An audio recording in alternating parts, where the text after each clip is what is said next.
Challenge number 6, जिस पे अभी मेरे अरेस्ट के लिए सारी तैयारी हो गई थी, जेल जाने के लिए सारी तैयारी हो चुकी थी, वो ये कि डॉक्टर विश्वरूप कहते हैं कि डायबिटीज़ ठीक हो सकता है, जबकि ये कानूनी जुर्म है बोलना कि डायबिटीज़ ठीक हो सकता है। अगर आपने बोला डायबिटीज़ ठीक हो सकता है तो drug and magic remedy act के तहत आपको अरेस्ट करने का भी एक प्रावधान है। तो लेकिन ठीक हो सकता है तो हम क्या कर सकते हैं? ठीक हो सकता है, ठीक तो होता ही है, राइट? तो ये मैं ये चैलेंज कर रहा हूँ, मेरा चैलेंज नंबर 6 ये है इंडियन मेडिकल एसोसिएशन से। उन सबको इनवाइट किया था, आए तो नहीं, लेकिन कहीं ना कहीं अगर आप सुन रहे हैं या जो लोग सुन रहे हैं वो मेरी बात पहुंचाएं। चैलेंज ये कि आपने पिछले 70 साल में किसी भी एक डायबिटीज पेशेंट को ठीक किया है? अगर किया तो वो कौन सा पेशेंट और कैसे ठीक किया आपने?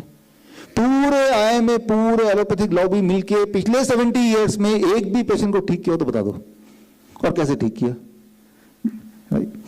ऑन द अदर हैंड, अगर आप लाइव आके आप पूछें मुझे, तो हमने कम से कम, मैं आपको 1 लाख पेशेंट की डेटा अपने घर से लाकर दूंगा, 1 लाख पेशेंट। शर्त ये कि आप लाइव कैमरे में मांगेंगे। हरियाणा मेडिकल काउंसिल ने मुझे मेल किया कि भैया आप डेटा दो, कोविड पेशेंट को ठीक किया बोलते हो। हमने उनको डेटा भेजा, फिर चुपचाप बैठ गए। हम मेहनत से, मेरी सारी टीम को लगा के 15 दिन मेहनत करके फिर मैंने वो बनाया, डेटा भेजा, इस उम्मीद से कि वो डेटा अगर ठीक निकलेगा तो वो कुछ आगे बढ़ेंगे। वो तो दबा दिया उन डेटा को भी। इसीलिए मैं डेटा दूंगा तब जब आप लाइव मांगोगे, ऑन कैमरा मांगोगे मुझसे, और देते वक्त भी ऑन कैमरा ही दूंगा मैं, राइट? ताकि देश पूछे तो सही इस डेटा का किया क्या आपने। और वो लोग हैं जो जिंदा हैं अभी, राइट? वो एविडेंस को मिटा नहीं सकते। कितने डेटा मैं दूंगा? 1 लाख।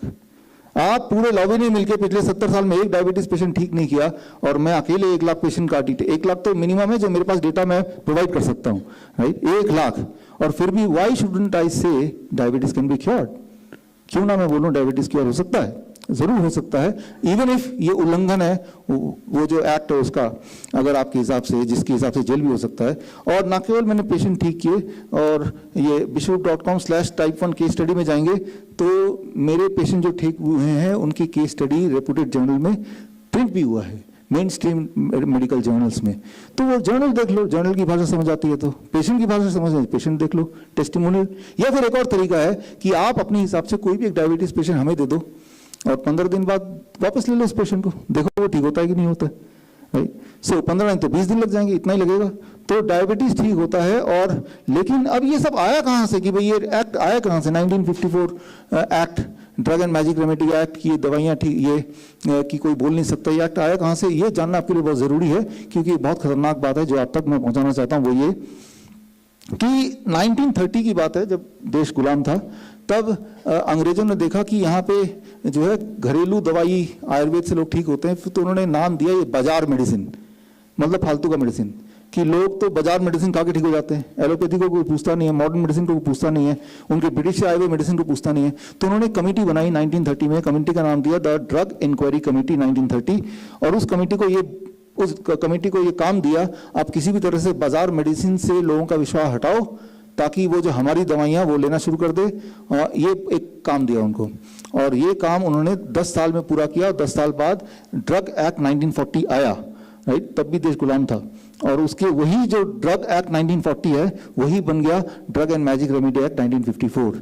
बोलने का मतलब ये है कि अभी भी वो एक्ट के बहाने लोगों को जेल में डालने की जो धमकी देते हैं, ये एक्ट अंग्रेजों के गुलाम जो थे, वो गुलाम का नाम सर RN चोपड़ा, ये नाम मैंने निकाला, ये आपको नहीं दिखाई दे रहा होगा, लंदन गैजेट 1909 में सर RN चोपड़ा जो हैं, जो अंग्रेजों के जो आर्मी में ये डॉक्टर थे, यानी कि जिसे राजीव भाई दीक्षित की भाषा में काला अंग्रेज बोल सकते हैं हम, राइट? तो ये इन्होंने ही, वो ड्रग कमेटी के चेयरमैन थे, इन्होंने ही एक ऐसा एक एक्ट लेके आ गए 1940। उसी एक्ट को पकड़ के ये IMA DMC अभी तक चल रहे हैं। मतलब अगर मैं इसको मैं अगर समराइज करूं तो उसी एक्ट के IMA मेरे हिसाब से उसी एक्ट के नाजायज औलाद हैं और कुछ नहीं है। वही एक्ट पकड़ के कि कोई भी अगर इंसान, थैंक यू, आयुर्वेद से, होम्योपैथ से, नेचुरोपैथ से ठीक कर देता है तो उस एक्ट को उठा के दिखाओ, उसको उठा के जेल में बंद करो। और ऐसा हुआ है। आप में से जो लोग नेचुरोपैथी प्रैक्टिस करते हैं, आप क्या करते हैं कि जैसे कोई पेशेंट ठीक होता है, चुप, बताना नहीं क्या आप ठीक हो गए, अब बताना नहीं, मतलब एक कान में बताना, अगर बताना भी तो इतने डरे सहमे हुए हैं ठीक करने के बाद, राइट। सो मैं ये बोलना चाह रहा हूं कि भाई ये एक्ट कब तक रहेगा, इसको चैलेंज तो करना पड़ेगा। वो चैलेंज करने का दिन आज से बढ़िया क्या हो सकता है, तो नेशनल फूड डे। तो मैं आप सबके साथ ये चैलेंज करता हूं कि एक्ट को रद्द किया जाए। ये एक्ट से क्या है कि वो जो IML जैसी लॉबी है वो पनपती जा रही है, वो बढ़ती जा रही है, तो इसको हमें रद्द करना पड़ेगा। तो ये तो हमारे 6 चैलेंजेस हैं जिसके लिए जो IMA को मैं देना चाहता था। मुझे पता था वो नहीं आएंगे कभी, वो उन्होंने भी सोचा था ये तो जेल में जाने वाले हैं। ये जो हमारे पास बेल है मुझे कल ही मिली है, कल रात को, परसों आई और कल मेरे वकील ने पकड़ाया, तो आज मैं यहाँ पे हूँ, राइट। तो उन्हें उम्मीद थी कि भाई ये सब चीज़ आउट नहीं होगी।